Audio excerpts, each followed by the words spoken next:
June pa po yung last na pag-aaral po natin. So, ah, marahil ay medyo na isang tabi na po natin yung ating mga dating pinag-aralan. So, ang lesson po natin sa umagang ito ay tayo po ay nandun na sa chapter 12 and 13 ng Book of Genesis. At ito po ay tungkol sa karakter na nagngangalang Abram. Ang pangalan po niya ay mapapalitan po ng Abraham pagdating po sa mga susunod na mga chapter. So, yan po ang ating pag-aaralan sa umagang ito. Alam po ninyo, ito po si Abraham ay isa po sa pinakasikat na Old Testament character na nabanggit sa New Testament. Makailang ulit pong na-mention ang pangalan po nito ni Abraham. Sa kadahilan ng siya po ang model pagdating po sa pananampalataya.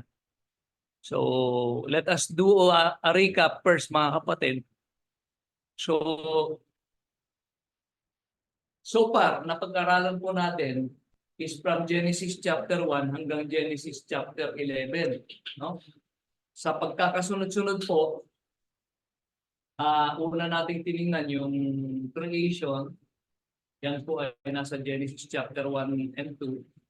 Tapos yung pagkakasala ng unang tao, ni Adan at ni Eva, doon po sa garden, sila po ay napalayas.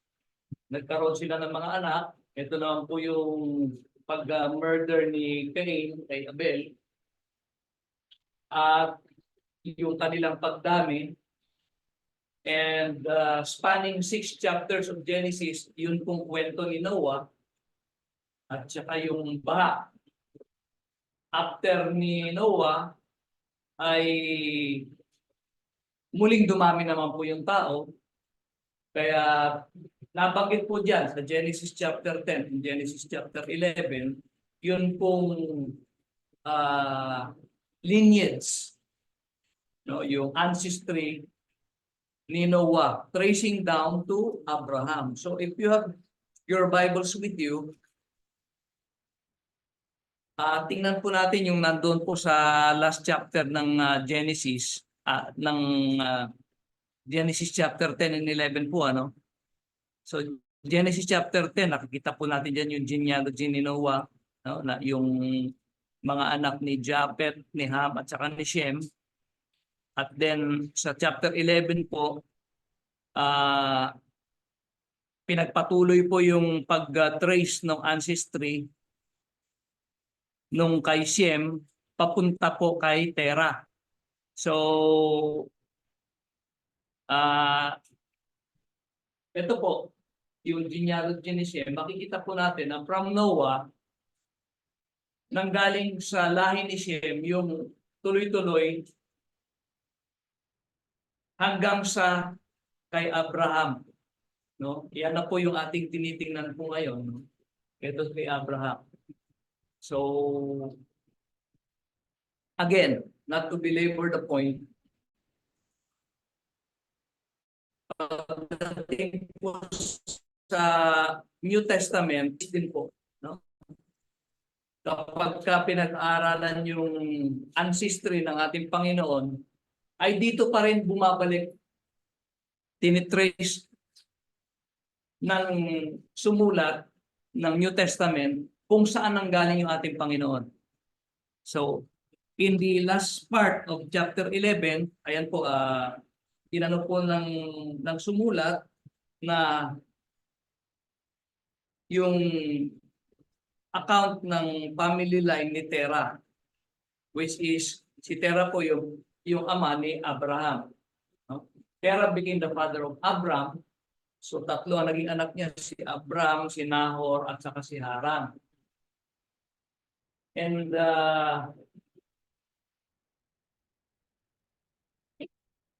tuloy po natin, mga kapatid. So 31 and 32, ang sabi po dyan,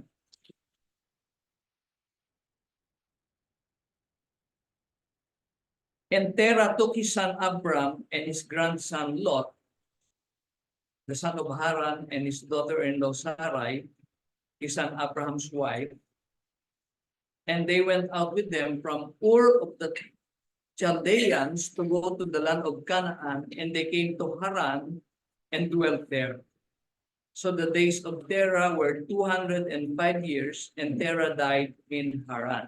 So, titingnan po natin sa mapa. No? So dito po sila nang galing sa Ur. No? Yan po yung Ur of the Chaldeans, kung tawagin. Yan po ngayon ay present-day Iraq. Ang ancient name po ng Iraq ay Mesopotamia. Just to have a historical background. Diyan po nang galing yung pamilya ni Abram, no? Yung pamilya ni Terah.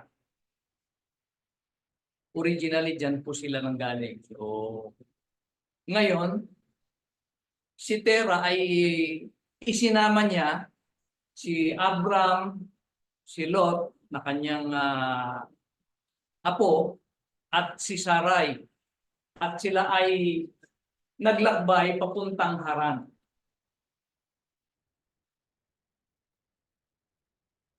But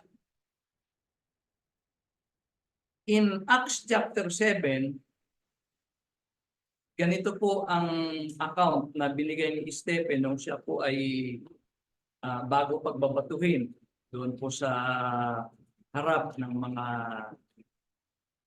Hudyo, harap ng high priest.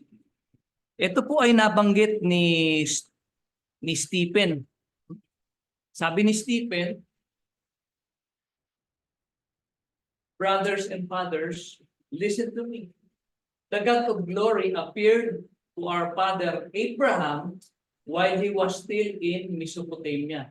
Ito pong Ur is part of Mesopotamia. Sabi ko nga po, present-day Iraq. Ang dating pangalan ng Iraq in ancient times is Mesopotamia. Before he lived in Haran. So bago pa man napunta sa Haran, ay nakipag-usap na ang Diyos kay Abraham. At sinabi ng Diyos, "Leave your country and your people and go to the land I will show you." Kaya iniwan ni Abraham yung kanyang lugar, Ur of the Chaldeans, and settled in Haran. So pagdating sa Haran, mga kapatid, ay namalagi sila dyan hanggang sa namatay si Terah, yung tatay ni Abram.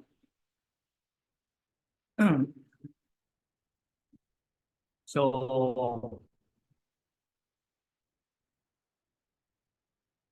ayan po yung account sa Genesis chapter 12 verse 1 to 3, which is, yan din po yung kinote ni Stephen sa Acts chapter 7. The Lord said to Abram, "Go from your country, your people and your father's household to the land I will show you." And that is the promise to him. "I will make you into a great nation. And I will bless you and make your name great, and you shall be a blessing. I will bless those who bless you, and I will curse him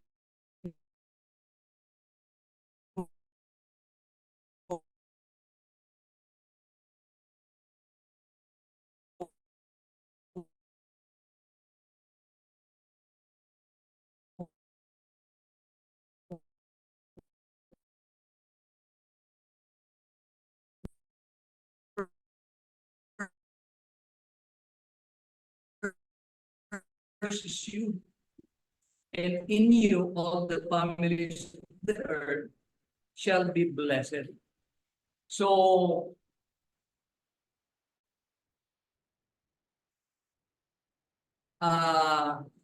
take note, Abraham at yung kanyang ama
Egypt. Ang sabi ko dyan, there was famine.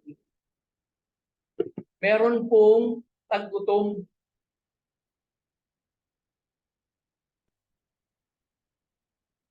Kaya ang ginawa niya, he went down to Egypt.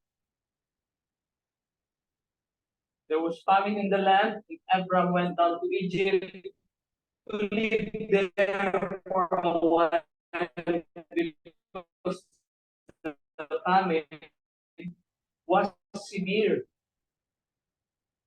We don't know, mga kapatid, famine. Bakit siya umalis dito? Kaya lang, kung pumunta siya dito sa Negev, pagdating niya dito, meron taggutom. Kaya umalis na naman siya. Pumunta siya sa Egypt. And as he was about to enter Egypt, nagkaroon siya ng plano. Naisip niya na ibang ano yun, ibang lupain, at siyempre siguro at that time, sikat na yung mga Egyptians na mga advanced ang civilization at sila yung namamayagpag. Kaya naisipan niya na pagdating nila ng Egypt at makita yung kanyang asawa, makita ng mga Egyptian na maganda, ito si Sarai, baka patayin siya. Kaya sinabi niya na ang palabasin natin, ikaw ay aking kapatid. No? Indeed, sabi ni Abram kay Sarai, I know that you are a woman of beautiful countenance. Therefore, it will happen when the Egyptians see you that they will say, this is his wife, and they will kill me, but they will let you do. Please say you are my sister, that it may be well with you, with me, for your sake, and that I may live because of you. So ang inisip na naman niya, dito po, this is a test of faith for Abraham. No? Kasi natakot siya para sa kanyang kapakanan. But then maybe he forgot that meron yung promise sa kanya ang Diyos na yung kanyang binhi, no? Sa kanyang binhi, magkakaroon ng blessing ang buong sanlibutan at gagawin siya isang great nation. Ibibigay niya yung ano, no? Nilalagay niya sa alanganin yung binhi ng kung saan ay ilalabas ng Panginoon yung blessing. So, gumawa siya ng desisyon na pansarili. Kumbaga, nagdesisyon siya na ito mas magandang para hindi ako mamatay. Panggap natin na magpanggap tayo na magkapatid. Kaya yun ang sinabi niya kay Sarah. No? So, at ganun nga ang nangyari mga kapatid. Nung sila ay pumunta na ng Egypt, nandito kasi banda yung Egypt No? Dito ang Israel. So, nandito yung Egypt. Nandito naman banda sa ilalim yung Red Sea. So, nung sila ay pumasok na ng Egypto, totoo nga yung sinabi ni Abram kay Sarai. Nakita nga si Sarai ng mga Egyptian at nagandahan sila. Kaya inano nila doon sa kanilang hari na si Paraon. Sabi po, so it was when Abram came into Egypt that the Egyptians saw the woman that she was very beautiful. Ganda pala nito ni Sarai. The princess of Pharaoh also saw her and commended her to Pharaoh, and the woman was taken to Pharaoh's house. Siyempre, kapag kahari ka po, kung ano yung magustuhan mo, makukuha mo. Ang mga paraon ng mga panahon yun, hindi lang iisa ang asawa. Ang daming asawa nila. Kaya kung sino ang magustuhan nilang babae, kinukuha nila. At ito si Sarai ay kinuha doon sa palasyo ni Paraon. At hindi lamang po yan, no? He treated Abram well for her sake. Binigyan pa siya ng mga sheep, oxen, male donkeys, male and female servants. Pati alipin, binigyan po siya. Nang dahil kay Sarai. Kinuha ko yung kapatid mo na bilang asawa eh. So, ibig sabihin, papayaran din kita or kapalit. Kaya lamang po, mga kapatid, gumawa ang Panginoon ng paraan. Bakit? Malalagay sa alanganin yung binhi. No? Bakit? Sa tingin ninyo, kung hindi nakialam ang Panginoon, si Sarai, na asawa ni Abraham, ay magiging asawa na ni Paraon. So, yung Savior na kung saan lalabas doon sa lahi ni Abraham, malamang hindi na matutuloy. Kaya ang ginawa ng Panginoon, God intervened. He inflicted serious disease on the Pharaoh and his household. Kaya nung matanto ni Paraon na kakaiba ito, at siguro nagpakita sa kanya ang Panginoon, sinabi na huwag mong galawin yan. Asawa ni Abraham yan. Pinatawag ni Paraon ngayon si Abraham at sinabi sa kanya, ano itong ginawa mo sa akin? What have you done to me? Why didn't you tell me she was your wife? Why did you say she is my sister? Pero ang totoo mga kapatid, if we will read further on sa Genesis chapter 20, sister talaga niya si Sarai. Half-sister niya. Anak siya ni Tera sa ibang nanay. We can read that in chapter 20, I guess. But then, asawa niya na siya eh. Ang sinasabi dito ni ano is, nagpanggap sila na magkapatid. Kaya nag-intervene ng Panginoon para hindi matuloy. Kaya ang ginawa ni Paraon, pinaalis sila. So, Pharaoh gave orders to send them on their way. So, from Egypt, balik sila ngayon doon sa Negev. Yan. From Egypt, they went to Negev. And then from Negev, they went from place to place until they came back to Bethel. So, bumalik ulit sila doon sa pinanggalingan nila mga kapatid. From Egypt, the Negev, hanggang sa nakabalik sila doon sa Bethel. And then, pagdating po nila doon, natagpuan pa rin nila yung kanilang iniwan natin at saka yung kanilang altar. At doon ay muling sumamba si Abraham, tumawag sa pangalan ng Panginoon. So, that is Genesis chapter 13. So, pagdating po dyan, ang sunod po na nangyari, since nakapag-settle down na po sila dito sa Bethlehem, ang nangyari, sa dami po ng kanilang possession, kasi ang sabi po doon sa naunang verse, si Abraham ay naging mayaman. Masyado na siyang, sabi doon, Abraham was very rich in livestock, in silver and in gold, at saka sa mga alipin. Kaya nag-away-away na po yung kanilang mga taga-pastol, ng kanilang mga tupa. Now the land, sabi po sa verse 6, now the land could not support them, for their possessions were so great that they were not able to stay together.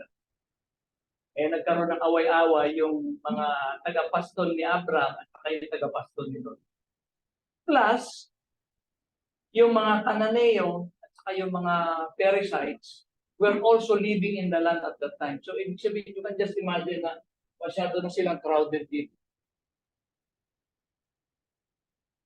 Kaya nagpasya si Abraham, kinausap niya si Lot, sabi niya, huwag tayo mag-away-away. Kasi we are close relatives. Sabi niya, ayan, nakikita mo ang kabuuan ng lupain. Pumili ka, sabi niya. If you go to the left, I'll go to the right. If you go to the right, I'll go to the left. So, napaka-humble po ni Abraham, mga kapatid. Ano? Biruin mo yung kanyang pamangkin, yun pa ang kanyang pinapili. Sabi niya sa kanyang pamangkin, ayan ang buong lupain. Kung pupunta ka doon sa kanan, dito ako sa kaliwa. Kung ang pipiliin mo yung kaliwa, doon ako pupunta sa kanan. Yung pamangkin pang namili. Eh si Lot, itinanaw niya yung kanyang paningin. At nakita niya, no? Nakita niya na napakaganda nung plain. Patag. Plain of Jordan towards Zoar. Na ito po ay sanggana siguro sa ano kasi well-watered eh. Malapit sa ilog, sa river. Ganun naman po yung mga lupang malapit sa river eh. That is why civilizations choose to build their cities along the river. Hindi ka naman magtatayo ng syudad sa gitna ng disyerto, kundi malapit ka sa ilog dapat. Kasi nandun yung sagana. Patubig sa mga hayop, halaman. So, ang pinili ni Lot is the plain of the Jordan. Kaya, dito sila. Ang pinili ni Lot, yung nandito, malapit sa Jordan. Patag po ito eh. Kaya ang natira, dito sa yan yung kay Abraham. Ang sabi, Abraham lived in the land of Canaan. So, andito pa rin si Abraham. Kasama pa rin niya yung mga Canaanites. Samantalang si Lot, nandito na. Diyan na siya pumunta. Kaya lang, mga kapatid, ang sabi dito, yung pinuntahan pala ni Lot, ang mga tao doon are wicked and were sinning greatly against the Lord. So, makikita natin dito na hindi lahat ng mga magagandang bagay di ba? Minsan meron mga magandang bagay na ipapahama ka. Nakita niya, ay maganda yung lupain. Sagana sa mga punong kahoy. Maganda yung syudad. But, ang hindi niya alam, ang mga tao dito ay sobrang makasalan. And later on, makikita po natin sa ating pag-aaral as we go along, na araw-araw ng buhay ni Lot, his spirit is vexed within him. Araw-araw ay parang nagdurusa yung kanyang espiritu dahil siya ay nandoon sa kalagitnaan ng mga taong makasalan. So, ayan po mga kapatid. So, pagdating po doon, ayan po sa verse 14, ang sabi, the Lord said to Abram after Lot had parted from him, look around from where you are, to the north and south, to the east and west. All the land that you see, I will give to you and your offspring forever. I will make your offspring like the dust of the earth. Ito po yung promise kay Abraham, ano? So that if anyone could count the dust, then your offspring could be counted. Go walk through the land and breadth of the land, for I am giving it to you. Biruin po ninyo yung lupa ng Kanaan na yun, ibibigay daw ng Diyos sa kanya. Meron nang nakatira. So it takes a lot of faith. So Abraham went to live near the great trees of Mamre at Hebron, where he pitched his tents, and again, he built an altar to the Lord. At muli po tumawag siya sa pangalan. So, isa pong napakagandang napakagandang lesson na makukuha natin kay Abraham. Everywhere he went, gumagawa siya ng paraan para masamba niya ang Panginoon. No? Kahit saan man siya pupunta, gumagawa siya ng altar, tumatawag siya sa pangalan ng. So, our next lesson would be on Genesis chapter 15. Titingnan na natin yung covenant ng Diyos with Abraham. Salamat po sa inyong pakikinig. Meron po ba kayong mga tanong? Kung wala po, tayo po ay magpapatuloy